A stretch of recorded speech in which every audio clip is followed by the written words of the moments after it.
Leading, supporting, collaborating. Welcome to the Online Lounge Network Cork's podcast series. Hello and welcome to the Network Cork vodcast mini-series on all things coaching related. This is your one-stop shop to find out everything you ever wanted to know about coaching. So what it is, what to do if you want to become a coach, how to know if you need a coach, and how to identify the right coach for you. As ever, we're recording today from the M5 Sound Studio in Cork, supported by the wonderful Coco and Ken. And in the background, we have Paula Scopetta, who's the convener of the Network Cork podcast series. So thank you to all of you for making this, as good and relaxing an experience as it can be when you're on camera. I'm your host, Maeve Lankford. I'm a transformational coach and facilitator. And joining me today is the inimitable Ailbhe Harrington. And thank you so much for joining us. Thanks for having me. So Ailbhe is a coach supervisor, and perhaps most important for our conversation today, she's also a trainer of coaches.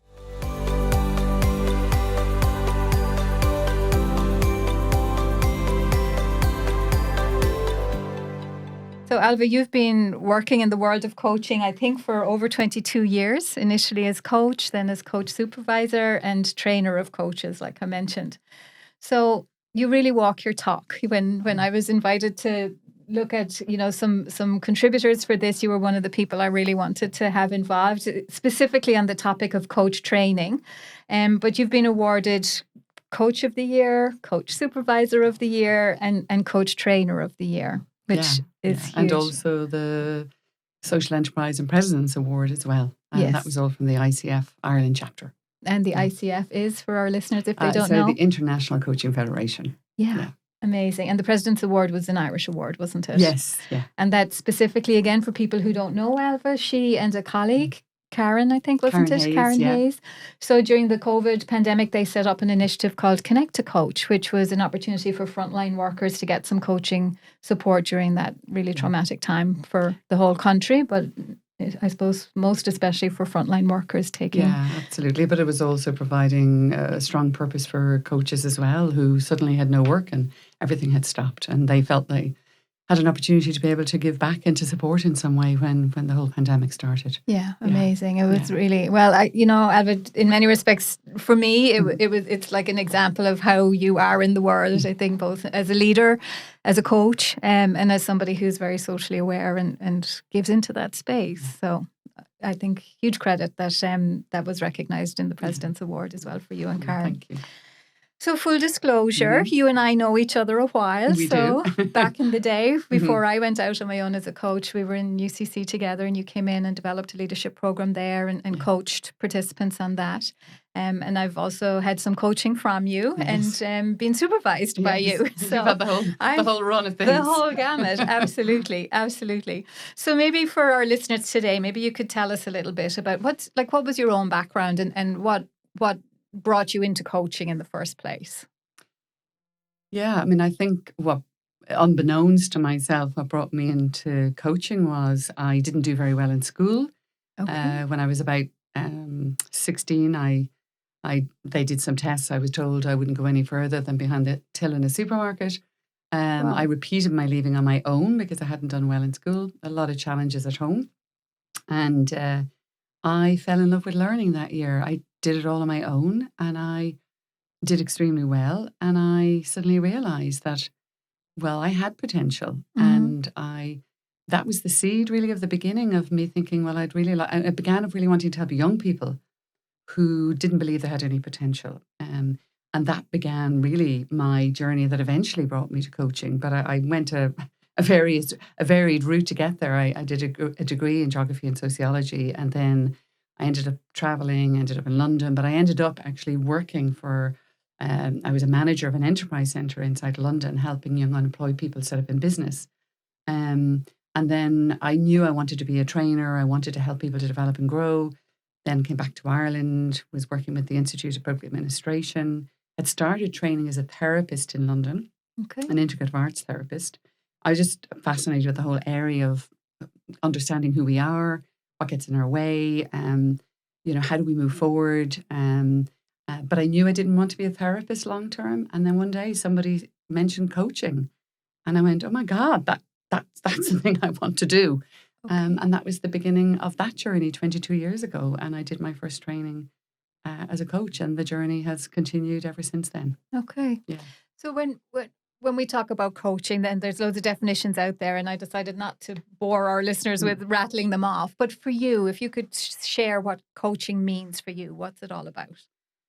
Well, for me, and in terms of my own journey, but also for the people that I've worked with,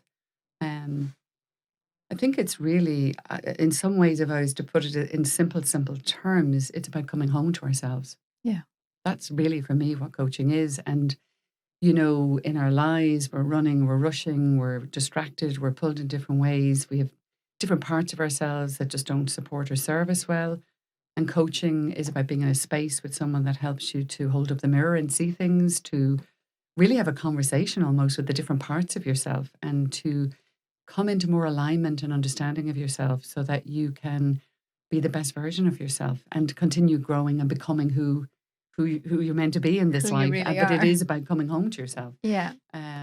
So to make that yeah. tangible, though, sometimes that can be a bit nebulous, can't it, in terms of me coming home to myself. So, if I work in a particular organization, or maybe if I'm unhappy in my work, what would coaching help me? How would that help me to navigate some of those kinds of Well, challenges? there's quite a varied amount. An awful lot of the time, I would say coaching is a lot about coaching the who of the person, not the what. So there's lots of what's happening around in our lives, but the only thing that we have control over is ourselves. Yes.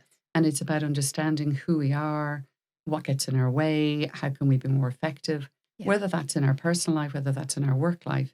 So, for example, let's say a leader comes, wants to have some coaching, because in their working situation, they have difficulty setting boundaries and saying no. They're finding that they're overwhelmed at work.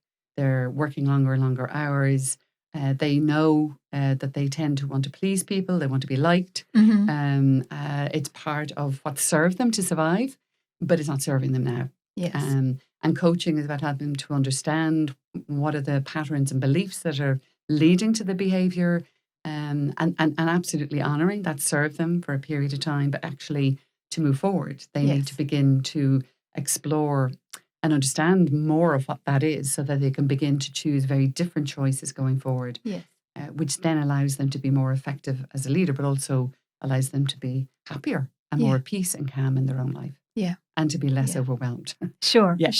And I think that's great, because often I think, we reach a point in life where everything that we've done up until now has got us to here, but to get to the next stage, we got to do something you different. can't do more of the same. So, and we don't know what we don't know. So Yeah. I think that's where the coach can come in and really make a difference. Absolutely. And, that would have, that kind of, in some ways it relates to my own story, would have, grown up, survived by rescuing, by pleasing, by taking care.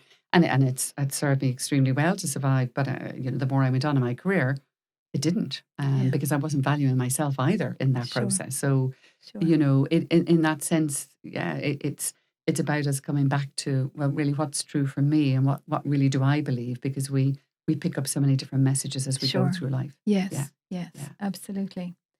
So part of why I have you here today is to talk to us about being trained as a coach. If any of our listeners were thinking about, maybe this is a move I want to make, what would you say to somebody who maybe has already started in that journey, or is thinking about that journey? What should they look out for if you're looking for a trainer, or like an association to be trained by to become a coach? Yeah.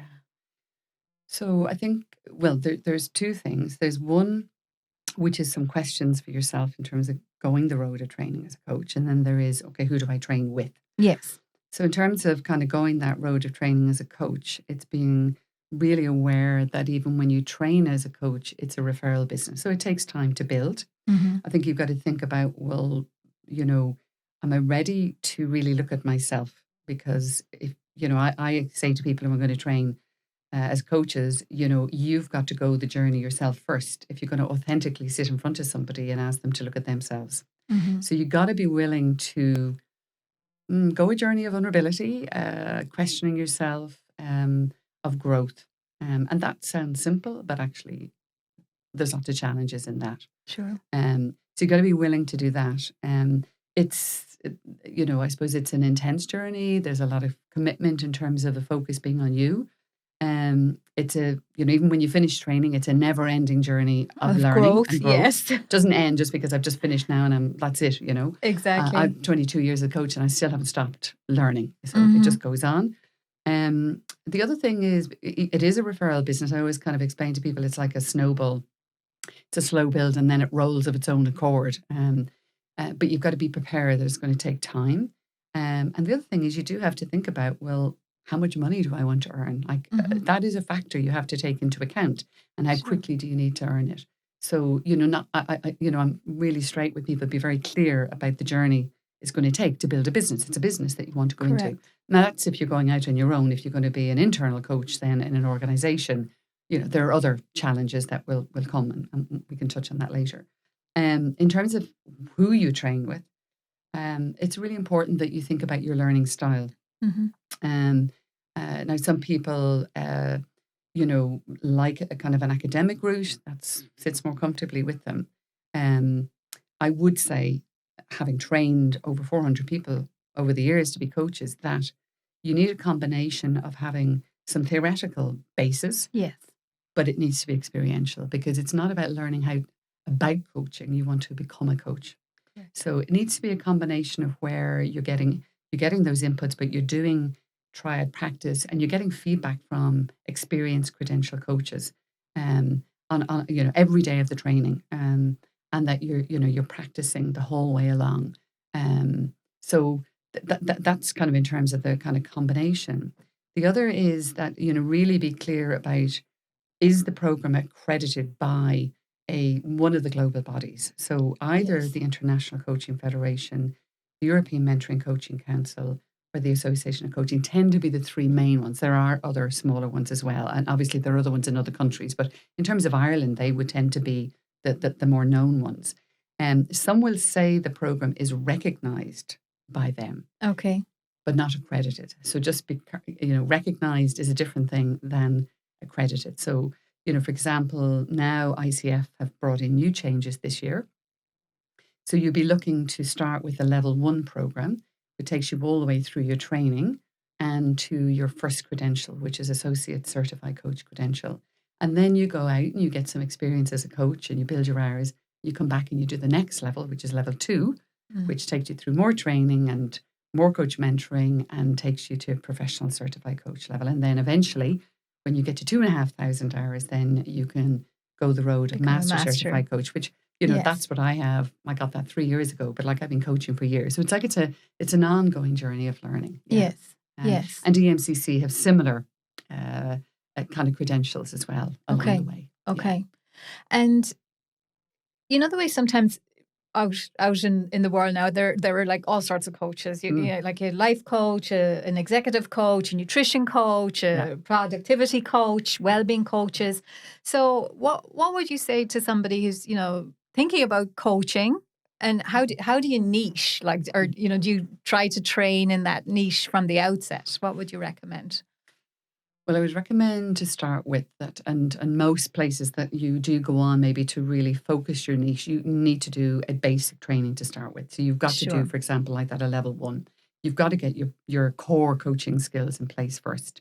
Then you might then begin to kind of go, okay, now I'm going to go this road. So for example, I know many people who have done their initial training with me, but then they've gone on to do further training to become, for example, ADHD coaches, which, that's quite a growing area at the moment as well.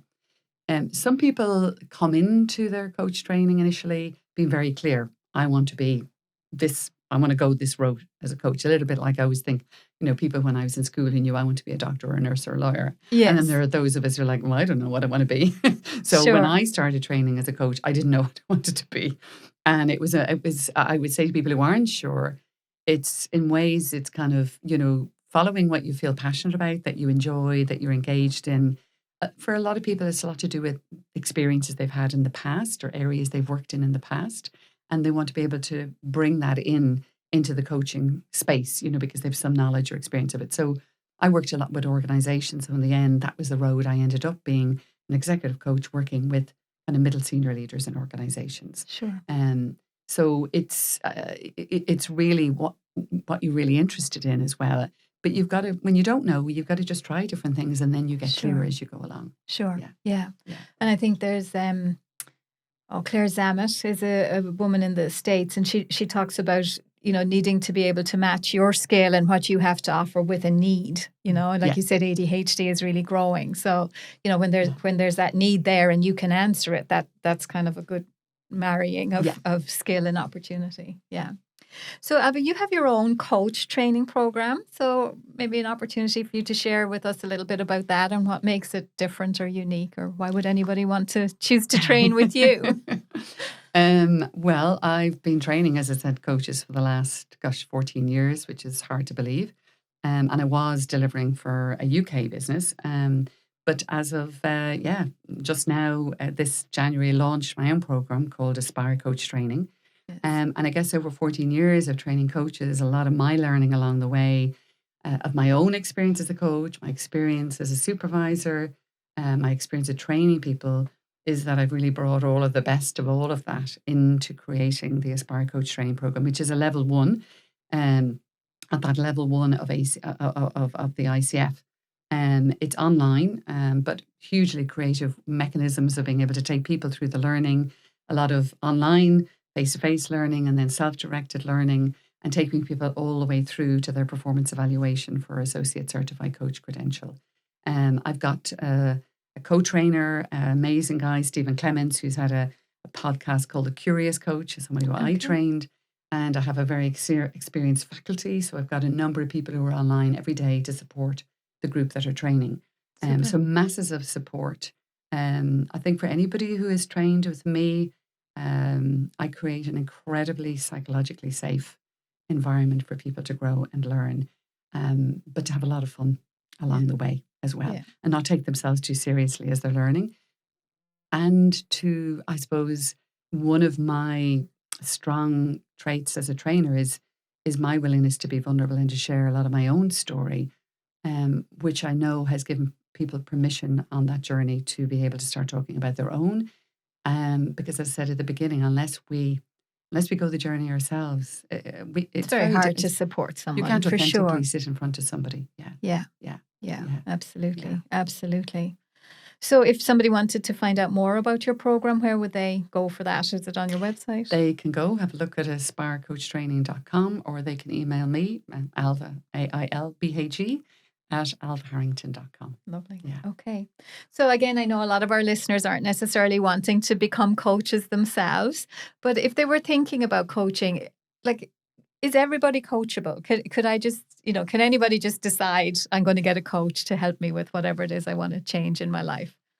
Well, I think people have got a couple of things. One, I always say for anybody to come to coaching, they need to be ready, they need to be willing, and they need to be able. And what does ready mean? So ready is that I do want to move forward. Yes. Willing is I've, of my own volition, have reached out to a coach. I haven't been told by somebody you have to go for coaching. Mm-hmm. And able is that coaching is the right intervention or the right road for me to go, because it is about moving forward. And at times people may not be ready to move forward. They may need to actually move back to move forward, and they may need to access counselling or therapy. It may be that there's a trauma, there's something from the past they need to explore and uncover, and to delve into the emotional depth of that in order to be ready to move forward. Also, sometimes people really, they're not able for coaching because they don't want to be in a place of having to think in ways that, I see someone come for coaching as the expert on themselves. They have all their own wisdom, all their own answers. But sometimes actually what we want is somebody to give us direction and mentoring and open doors for us and to let us know how things work. So coaching is not potentially the intervention there either. Yes. So if it is, I'm ready. I want to move forward. I want to understand myself. I want to change. I want to, grow into who I am more fully. Then looking for a coach potentially is a good route for you to go. And to know who you go with, the most important thing is the relationship. Do I connect with this person? Do I feel safe? Do I feel like I can trust that what happens here is confidential? That's the most important thing. I mean, when I have chemistry meetings, which is what happens in coaching, you have a chemistry meeting, which is free of charge to see, are we a match here to work together? And as I say to people, that's the most important thing. Because if you Yes. don't feel safe, you're not going to do the work. Yes. And that's the most Or even important maybe thing. reveal what the issue is in the first place. Yeah, or even get to be able to reveal to yourself what it is. Yeah. Yeah. I mean, yes, always check, what training somebody has done. Are they a member of a global body? What ethics do they follow? Are they a credential coach? They're the ways you can find out the sort of training and experience that somebody has as well. Yes. So you also have, that's one side, the professionalism, but also the connection and the relationship and the safety is the other aspect as well. Yeah. And, you mentioned that it's referral business. So again, probably we've both had those experiences where people come to us because they've been, encouraged by a friend or a colleague. But that chemistry meeting has to happen, doesn't it? And it has to be there in order for the work to work. Because your friend may have connected really well, but you may not. Exactly. Yeah. And then just bringing it back again, if somebody is thinking about coaching as either something to do as part of their current job and bring it in and be an internal coach maybe, or to move and set up their own business as a coach, in the same way as is everybody coachable? Is everybody suitable to be a coach if they have the desire for it? I think that most of us do, because I think we all have the capacity to connect as a human level with each other. Sure. In some ways, I always think about Carl Rogers, who would have said it's our woundedness that helps us to help heal those who are wounded. So I do think that we all have the capacity to do that. Yes. It's whether, the big challenge for most people who come to train as coaches is that they've been rewarded for being problem solvers. Yes. And so, the desire is to tell the person what to do and to solve the problem. And they're extremely competent at that. It's whether or not they're able to just let that go, because that's the key as a coach, is that you have to trust that the person in front of you is the expert on themselves. They have their own wisdom. Yes. And that's more of a challenge for some than others. And the other side is what I said earlier, is that they have to be willing to go on a journey of holding up the mirror and looking at themselves. And if you're not willing to do that, then that's going to get in the way as well. Sure. Yeah. Sure. Yeah. And just coming back then, not to aspiring coaches, but anybody listening to us today who maybe has an issue going on or wants to make a change in some way, what final tips might you have for them in terms of leaning into that and maybe going out there and looking for a coach?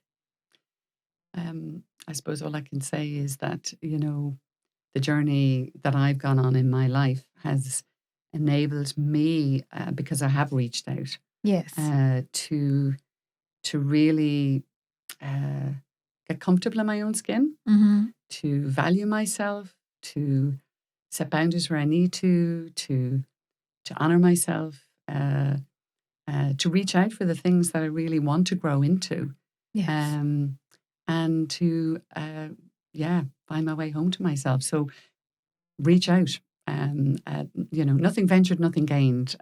Sure. And it's worth the risk. And I think, as Brené Brown says, I can't remember the quote, but it's kind of, is it worth stepping into that space of vulnerability? Will you fall? Will you get kicked? Will it be hard?